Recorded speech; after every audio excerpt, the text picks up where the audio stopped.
कवि सम्राट जयदेव जी ने गीत गोविंद की रचना की। और गीत गोविंद एक ऐसा चरित्र है, एक ऐसी रचना है महाराज जी, पूज्य साधु, ऐसी रचना है कि कोई भी भक्त आसन बिछा करके अगर मुक्त कंठ से आज भी गीत गोविंद का पाठ करे तो ठाकुर जी वहां आकर के बैठकर सुनने जरूर आते। आज भी इसके प्रत्यक्ष प्रमाण कलयुग में भक्तमाल में कई चरित्र आए, कई चरित्र। एक गीत गोविंद की रचना की जब श्री जयदेव जी ने, तो एक जगन्नाथपुरी की मालिनी, माली का काम करती थी, फूलों में जल देती थी। तो वो फूलों में जल देते देते गीत गोविंद के श्लोक गुनगुना रही थी। इतने भाव से गुनगुना रही थी कि हमारे जगन्नाथ जी से रहा नहीं गया, और वो आगे आगे, जगन्नाथ जी पीछे पीछे उसके डोलने लगे। कलयुग में पीछे डोले सो तो ठीक है, उसे पता ना लग जाए भगवान कांटों के बीच में, ओढ़नी फट गई, कपड़ा फट गए, शरीर में रूला लग गए, पर गीत गोविंद सुनना बंद नहीं किया। और जब वापस जगन्नाथ जी पहुंचे मंदिर में तो पुजारियों ने हाल देखा तो बोले, कहो सरकार ये दुर्दशा कहां से करवा के आ गए, ओढ़नी फोड़नी कहां से फाड़ आए, वृंदावन गए थे का? ठाकुर जी ने बड़े मुस्कुरा करके बात कही। जो उस समय के राजा थे, राजा चिढ़ गए ब्राह्मणों पर, अरे पुजारियों तुम भगवान की कैसी सेवा करते, देखो भगवान के रूला लग गए, भगवान के वस्त्र फटे हुए हैं, फटे वस्त्र पहनाते हो हमारे रहते हुए।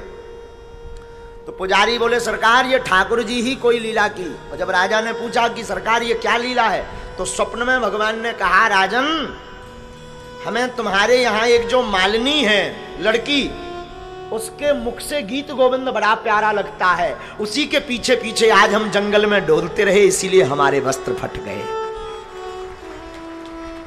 उस मालिनी को राजा ने बुलवाया और जगन्नाथ जी के सामने नृत्य करा करा करके गीत गोविंद सुनवाया। और हमने सुना कि जब वो मालिनी नृत्य करते करते गीत गोविंद श्री जगन्नाथ जी को सुनाने लगी, जगन्नाथ जी इतने प्रसन्न भये कि स्वयं ठाकुर जी भी उसके साथ नाचने लगे। ये गीत गोविंद की महिमा। भजे मन राम। एक और महिमा गीत गोविंद की आती है। जगन्नाथपुरी में प्रतिदिन गीत गोविंद का पाठ होता था। कौन कौन गीत गोविंद के बारे में जानता है? आचार्य बहुत बैठे हैं, विद्वान बैठे हैं। गीत गोविंद के बारे में जानते हो ना? अष्टपदी, गीत गोविंद की अष्टपदी। अरे अष्टपदी का क्या कहना साहब। एक मुल्तान के ब्राह्मण थे, मुल्तान के ब्राह्मण जहां रहते थे तो उनके ऊपर अटारी पर एक मुसलमान रहता था। तो मुल्तान के ब्राह्मण ने गीत गोविंद का गायन सीखा। आज तो नहीं, कल हम कोशिश करेंगे एक दो श्लोक आपको गीत गोविंद के सुनाएंगे। आज नहीं, आज हम अष्टपदी से ही आते हैं। जरा एक अष्टपदी सुना लेते हैं, आओ गाओ। कमला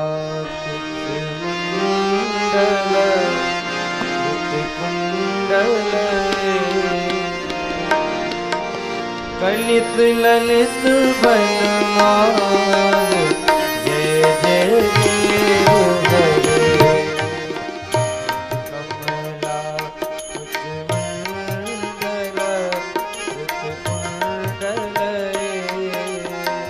कलित ललित बनमाल जय जय देव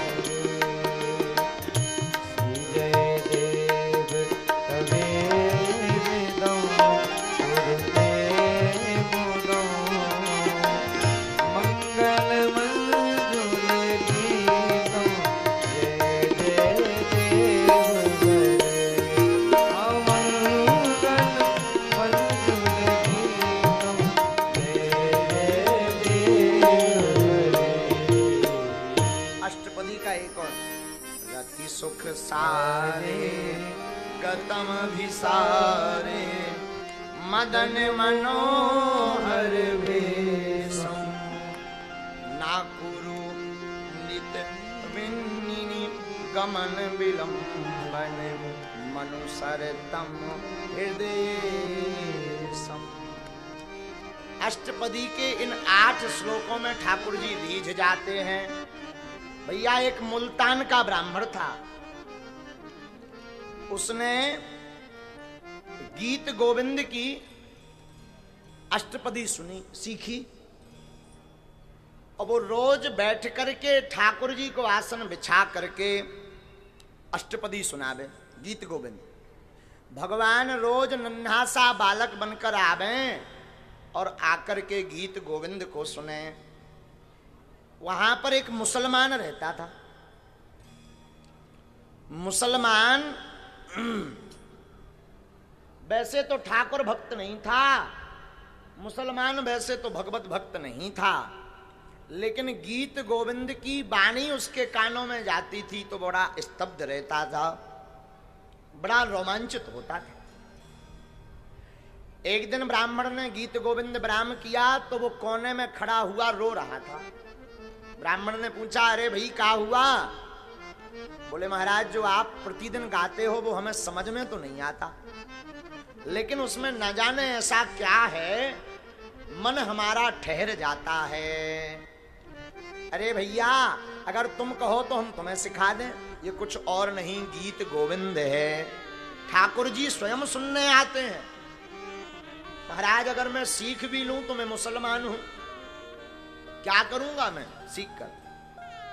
कहां गाऊंगा? कहीं पर भी एक समय आसन बिछाकर गा दिया करो। महाराज मैं राजा के यहां पर सेवा करता हूं। सत्य घटना सुना रहे हम आपको भक्तमाल की। भक्तमाल के नाभादास कृत में द्वितीय खंड के 151 नंबर पेज पर यह घटना का चरित्र आया है, यह चरित्र का वर्णन आया है 151 नंबर पेज में, भक्तमाल में द्वितीय खंड। तो ब्राह्मण बोले भाई आप एक काम किया करो, जब गीत गोविंद घोड़ा चलाते समय गाया करो तो आगे स्थान ठाकुर जी को दे दिया करो। बोले ठीक है। 10-15 दिन में उस मुसलमान को इन ब्राह्मण देवता ने गीत गोविंद सिखा दिया। गीत गोविंद सिखाया तो वो मुसलमान ज्यों ही घोड़े पर बैठे और आगे स्थान ठाकुर जी को दे दे और घोड़ा चढ़ाता हुआ गीत गोविंद गावे, भैया ऐसी लीला 2-4 दिन में होने लगी कि साक्षात ठाकुर जी बालक का रूप बनाकर आगे घोड़े पर बैठने लगे। साक्षात रोज, और बैठे ही ना, बार बार उस मुसलमान का हाथ ठाकुर जी में स्पर्श हो जाए तो भगवान हाथ जोड़े मुस्कुराते हुए गीत गोविंद उस मुसलमान के मुख से कलयुग में सुनते रहे। एक बार एक घटना और घटी। वो मुसलमान घोड़ा चला रहा था, राजा की आज्ञा लगी, जल्दी जाना था, तो जल्दी जल्दी में ठाकुर जी को स्थान देना भूल गया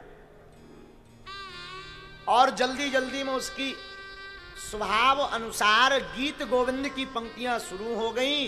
साधु जी हुआ क्या, ठाकुर जी पीछे पीछे नहीं आगे आगे दौड़ने लगे उल्टे पैर, और जब बहुत रास्ता दूर निकल गया तब याद आया मुसलमान को कि यार ठाकुर जी को तो बैठाया नहीं, ये छुम छुम की आवाज कहां से आ रही। तो बगल में देखा कि ठाकुर जी दौड़ते चले जा रहे हैं घोड़े के साथ, मुसलमान की तरफ देखते हुए आंखों से आंसू आ गए उसके, आंखों से आंसू आ गए उसके और चरणों में गिर पड़ा। धन्य है गीत गोविंद की महिमा। ये पूरा गीत गोविंद की रचना आचार्य कवि सम्राट श्री जयदेव जी ने की है। ऐसे भगवत भक्त श्री जयदेव जी हुए। बोलो वृंदावन बिहारी। भगवान आज भी आने को तैयार हैं। अगर कोई भक्त ठाकुर जी को भाव पूर्वक ध्यावे तो आज भी भगवान आएंगे। बोलो वृंदावन बिहारी लाल की, बोलो जगन्नाथ भगवान की।